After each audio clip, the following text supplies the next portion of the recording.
99% የዓለማችን ህዝብ የገንዘብ ችግር አለበት። ገንዘብ ገንዘብ ገንዘብ ነው የሚለው አብዛኛው ሰው። ነገር ግን ፋይናንሻሊ አሪፍ ደረጃ ላይ አይደለም።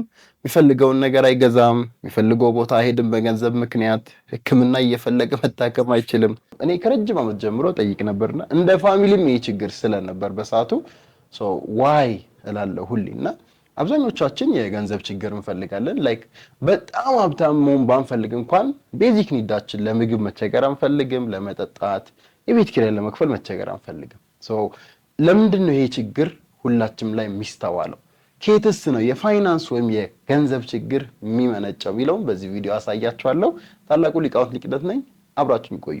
አሁን በምንኖረው የኢንተርናሽናል ወርልድ ሲስተም እንግዲህ ፋይናንስ እጅግ በጣም አስፈላጊ አንገብጋቢ የሚባል ነገር ነው። ያለ ገንዘብ መታፈስ ከባድ እየሆነ ነውና ስለዚህ ለምትኖሩበት፣ ለምትበሉበት፣ ለምትማሩበት፣ ለጫማችሁ፣ ለልብሳችሁ ፎር ኤቭሪ ሲንግል ቲንግ ገንዘብ እጅግ በጣም አስፈላጊ ነገር እንደሆነ ታውቃላችሁ። ያን ገንዘብ ደግሞ በበቂ ሁኔታ ከሌለን እንቸገራለን።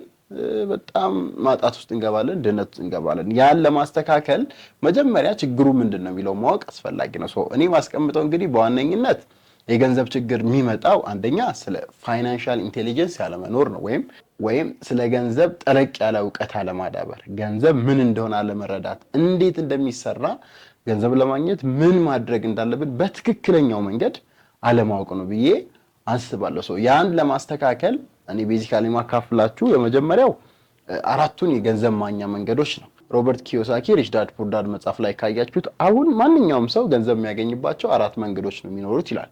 የመጀመሪያው ኢምፕሎይመንት ወይም ቅጥር ነው ይላል። ይሄ ምንድን ኤስ ነው፣ ከዛ ቢያ፣ ከዛ አይ ናይስ ታላ አራት ገንዘብ ማግኛ መንገዶች አለ ይላል በሪች ዳድ ፑር ዳድ መጽሐፉ ላይ። የመጀመሪያው እቺ ኢ ሚላት ነው፣ በኳድራንት ነው እንደዚህ የሚያስቀምጠው። ኢ ማለት ኢምፕሎይ ማለት ነው ወይም ተቀጣሪ ሰው። በቃ ተቀጣሪ ሰው ማለት የሆነ ድርጅት አለ፣ የሆነ ስኪል አለው ሰውየው፣ ወይ ሙያ አለ፣ ወይ የተማረው ነገር አለ። ያን የተማረውን ነገር ለድርጅቱ ይሰጣል፣ ያገለግላል። በሚሰራበት ልክ በተቀጠረበት በወርም ከሆነ በሳምንትም በ15 ቀንም ክፍያ ይከፈለዋል። አለቀ። አብዛኛው ሰው ዓለማችን ላይ ገንዘብ የሚያገኝበት መንገድ ኢምፕሎይ የምንለው ነው። ተቀጥሮ ነው ገንዘብ የሚያገኘው። እዚህ ላይ ያሉ ሰዎች በጣም የገንዘብ ችግር አለባቸው ታውቃላችሁ፣ እዛ ላይ ከሆናችሁ። ሁለተኛው መንገድ የሚለው ሰልፍ ኢምፕሎይ ብሎ ያስተምራል። ሁለተኛው ሰዎች ገንዘብ የሚያገኙበት መንገድ ብሎ መጽሐፉ ላይ የሚያስቀምጠው ሰልፍ ኢምፕሎይመንት ነው። ይሄ ደግሞ የሚለው ከቅጥር ይልቅ የራሳቸውን ስራ የሚሰሩ ሰዎች ወይም የሆነ ትንሽዬ ሱቅ፣ ኪዮስክ፣ ጁስ ቤት፣ ሻይና ቡና ሆነው ራሳቸውን ይቀጥራሉ፣ ግን የሚሰሩት ስራቸው ለራሳቸው ነው፣ ገቢያቸው ለራሳቸው ነው። እነዚህ ሰዎች ሰልፍ ኢምፕሎይድ ይባላሉ። እነዚህም ሰዎች ብዙ ጊዜ ኢንካማቸው የተገደበ ስለሆነ በጊዜ ውስጥ በተወሰነ ጊዜ ውስጥ ብቻ ስለሆነ ገንዘብ የሚያገኙት የገንዘብ ችግር ብዙ ጊዜ ይስተዋልባቸዋል ይላል። ሌላኛው ሰዎች ገንዘብ የሚያገኙበት መንገድ እቺ ቢ ይላታል፣ ቢዝነስ። እንግዲህ ይሄ ደህናው ጥሩ የሚባለው መንገድ ነው። ቢዝነስ ኦነር አንድን ቢዝነስ ባለቤት በመሆን ከስሩ 3፣ 4፣ 5፣ 100ም 1000ም ሰዎችን በመቅጠር የራሱን ጊዜ በማባዛት ብዙ ገንዘብ የሚገኝበት መንገድ ቢዝነስ ኦነር ምንላት ቢ ሶስተኛው ናት ብሎ ያስቀምጣል። አራተኛ ላይ ሌላው ገንዘብ የሚገኝበት መንገድ ኢንቨስት በማድረግ ነው ይላል። ኢንቨስት በማድረግ ማለት ያላችሁን ገንዘብ ሌላ ገንዘብ እያባዛ እየወለደ እንዲሄድ ማድረግ። ለምሳሌ ገንዘባችሁ ገንዘብ እንዲሰራ በማድረግ ነው ገንዘብ የምታገኙት ብሎ ያስቀምጣል። ከዚህ ለየት ያለ ገንዘብ የሚገኝበት መንገድ ካለ ኮሜንት ላይ ያሳውቁኝ። ወደ ገንዘብ ችግር ስንመጣ እዚህ ውስጥ እንዳልኳችሁ እነዚህ በግራ በኩል ያሉት ሁለቱ ሰዎች ኢ እና ኤስ ወይም ተቀጥሮ የሚሰሩና ራሳቸውን ቀጥሮ ትንሽ ቢዝነስ ራን የሚያደርጉ ሰዎች ብዙ ጊዜ የገንዘብ ችግር ይታይባቸዋል። ወደ ኤምፕሎይመንቱ ሲመጣ እኔ ሞር ማተኩረው የገንዘብ ችግር ያለባቸው ሰዎች ለምንድን ነው? ገቢያቸው ውስን ነው። አንድ ገቢ ስፔሻሊ አብዛኛው እኔ ለምሳሌ አባቴ ሐኪም ነው ምናምን ድሮ አውቃለሁ፣ እናቴ አስተማሪ ነች። በቃ ገቢያቸው አንድ ነው። ስለዚህ አስተማሪ ከሆናችሁ ለምሳሌ ደሞዝ ይሰጣችኋል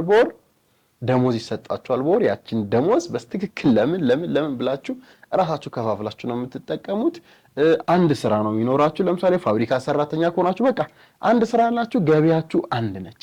እቺ አንድ ገቢ ግን ወጪዋ አንድ ብቻ አይደለችም። በሚገርም ሁኔታ 20 ከዛ በላይ ወጪዎች ሊኖሩባችሁ ይችላል። ስለዚህ እቺ አንዷ ገቢ 10,000 ብር ከሆነች ስለዚህ 20 ወጪ ቢኖራችሁ 20 ብዙ ነው በእርግጥ ግን ጀስት በቀላሉ ያሉ ወጪዎችን ላካፍል። ኪራይ ያለ ለምሳሌ አብዛኛው ሰው የቤት ኪራይ ተከራይቶ ነው የሚኖረው፣ ቤት ኦን አያደርግም። ቤት ኦን ማያደርግበትም ምክንያት ያው የገንዘቡ ችግር እንዳለ ነው። እሱ ነው የሚሆነው። ለኪራይ የምታወጡት ከዚቹ 10,000 ብር ላይ ነው። ለምግባችሁ ለምትበሉት ነገር እያንዳንዱ ቁርስ፣ ምሳ፣ እራት እንጀራ በለው ቲማቲም በለው ሽንኩርት በለው የምታወጡት ከዚህ 10,000 ብር ላይ ነው። ልጅ ሊኖራችሁ ይችላል። እድሜያችሁ ከደረሰና ልጅ ከወለዳችሁ ለልጃችሁ ዳይፐር የምትገዙት ከዚህ 10,000 ብር ላይ ነው። ታክሲ ሊኖር ይችላል። የመኪና ወይም ታክሲ መኪና ካላችሁ የመኪና ወጪ፣ ከሌላችሁ ደግሞ የታክሲ ወጪ ሊኖርባችሁ ይችላል። ስለዚህ 10 ብርም ክፈሉ 20 ብርም ክፈሉ ከዚቹ አንዷ ገቢያችሁ ላይ ነው የምትሄደው። ውሃና መብራት ይኖርባችኋል። የውሃ የመብራት ይታወቃል የሚከፈሉ ነገሮች። ስልክ የምትጠቀሙ ከሆነ ካርድ፣ ኢንተርኔት የመሳሰሉ ነገሮች እነዚህ 20 እና ከዛ በላይ የሆኑ ወጪዎች ከስንት ገቢ ላይ ነው የሚቀነሱት? ከዚች አንድ ገቢ ላይ ነው የሚቀነሱት። ስለዚህ ይሄን 10,000 ለ20 ብታካፍሉት ምን ስንት ይመጣል? ወደ ውስጥ ኦልሞስት ለ20 ነገር ሲካፈል 50 ብር የሚሆኑ 500 ብር whatever it is አይበቃችሁ። ስለዚህ ምን ላይ ትወድቃላችሁ? የገንዘብ ችግር ፋይናንሻል ፕሮብሌም። በቃ ህይወታችሁ ምስቅልቅል ይላል፣ ትበሰጫጫላችሁ፣ ብራችሁ አይበቃችሁም፣ ብድር ውስጥ ትገባላችሁ ምናምን። ስለዚህ የገንዘብ ችግር ዋናው መንስኤ አንደኛ እንዳልኳችሁ ገንዘብ ወይም ፋይናንስ ምን እንደሆነ አለማወቅ ነው። ዋናው የገንዘብ ችግር ፋይናንስ ወይም ገንዘብ ምን እንደሆነ አለመረዳት ነው። ስለዚህ አሁን ባጭሩ ገንዘብ ምን ማለት እንደሆነ እሱም በቀጣይ በሌላ ቪዲዮ ሰራላችኋለሁ። ግን ገቢ የምናገኝባቸው መንገዶች በስትክክል ዛሬ ማወቅ አለባችሁ። 4 ናቸው። ተቀጥራችሁ ገቢ ታገኛላችሁ። ሰልፍ ኢምፕሎይ ራሳችሁን ቀጥራችሁ ትንሽ የራሳችሁ ቢዝነስ ጀምራችሁ ገንዘብ ታገኛላችሁ። ወይ ደግሞ ቢዝነስ ኦን አድርጋችሁ 3 4 ሰው 5 ሰው 20 ሰው ስራችሁ ውስጥ ቀጥራችሁ ገንዘብ ታገኛላችሁ። ወይም ገንዘባችሁ ሌላ ገንዘብ እንዲሰራ ኢንቨስት በማድረግ ሼሮች በመግዛት ምናምን ገንዘብ ማግኘት ትችላላችሁ። የገንዘብ ችግር አብዛኛውን ጊዜ ያለባቸው እነዚህ ሁለቱ ሰዎች ናቸው። ይሄ ደግሞ በፕሮሰስ በሂደት ለምሳሌ ከተቀጣሪነት ወደ ራሳችሁን ወደ መቅጠርና ትንሽ የቢዝነስ ወደ መጀመር ትመጣላችሁ። ከዚህኛው ደግሞ ቀስ ብላችሁ ወደ ቢዝነስ ኦነርነት ትመጣላችሁ። ከቢዝነስ ኦነርነት ደግሞ ኢንቨስተር ወደ መሆን ትመጣላችሁ። አሁን የኔ የቢዝነስ ፕሮሰስ ያ ነው።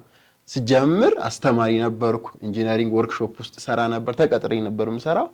አስተማሪ እያለሁ ቁጭ ብዛው ባለሁበት የአስጠኚ ወይም የቱቶር ቢዝነስ ጀመርኩ። ቱቶር ማድረግ የሄድኩ ተማሪዎችን በትርፍ ሰዓቴ ማለት ነው። ሰልፍ ኢምፕሎይድ ሆንኩኝ ማለት ነው። ከዛ ሰልፍ ኢምፕሎይድ ማለት የራሴን ትንሽ የቢዝነስ ጀመርኩ። ቲቶሪንግ ሰልፍ ኢምፕሎይድ ሆኜ ቲቶር እያረኩ ልጆችን በተጨማሪ ሰዓት ገቢ ማግኘት ጀመርኩ።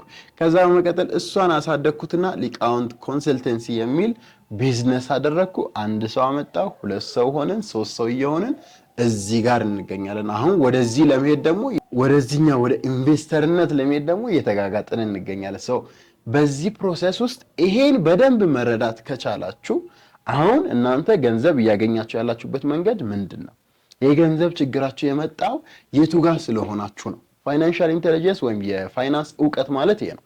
ገንዘብ የሚገኝበትን መንገድ ማወቅ፣ ትክክለኛ የገንዘብ ነፃነት የሚሰጣችሁ ወይም ከገንዘብ ችግር ውስጥ የሚያወጣችሁን መንገድ መረዳትና መለየት መቻል። ስለዚህ የገንዘብ ችግራችሁ አሁን ላይ ሞስትሊ የሚሆነው ገቢያችሁ አንድ ነች፣ ያላችሁት እዚህ ኢምፕሎይመንት ላይ ነው፣ ተቀጣሪነት ላይ ነው።